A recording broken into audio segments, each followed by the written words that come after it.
किस्त के आगाज में उस्मान बे कहते हैं फातिमा और तीर कमान एहसन बेकी की तरफ कर देते हैं।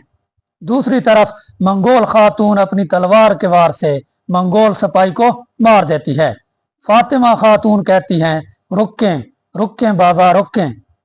उस्मान बे कहते हैं यहाँ क्या हो रहा है, और फिर जोर से चीखते हैं क्या हो रहा है।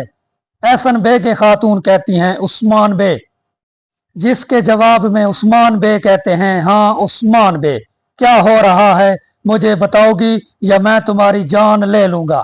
उसी वक्त एहसन बेके की खात्मा पीछे से आकर उस्मान बे से कहती है अपने तीर की मंजिल से मुताल्लिक मोहतात रहें उस्मान बे।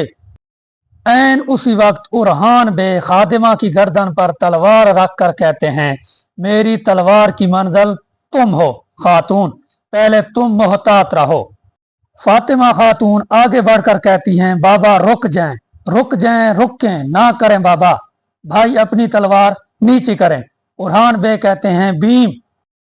फातिमा खातून कहती हैं बाबा कबीले पर हमला करने वाली औरत एहसन बे के खातून नहीं है। यह सुनते ही उस्मान बे और उरहान बे अपने हथियार नीचे कर देते हैं। उरहान बे होलोफेरा से पूछते हैं तुम ठीक हो। होलोफेरा कहती हैं हम ठीक हैं फिक्र ना करें भीम। फिर फातिमा खातून कहती हैं कबीले पर हमला उलूगान ने किया था बाबा, एहसन बे के खातून हमारी जिंदगी के लिए ढाल बन गए। होलोफेरा खातून कहती हैं अगर एहसन बे के खातून ना होती तो कबीले में कोई जिंदा ना बचता। फिर उस्मान बे कहते हैं तो ऐसा है तुम मेरे लोगों के लिए ढाल बन गई। हाँ।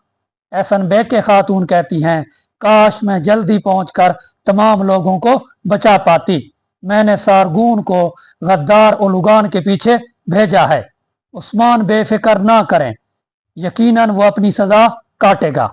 सारगून कहता है कि यहाँ कुछ नहीं है उलूगान, उस्मान और उसके पीछे चलने वाले अहमक जिस एहसन बेके को अपनी निजात दहिंदा समझ रहे हैं उसकी तलवार की नोक पर नाक रगड़ते हुए मरेंगे।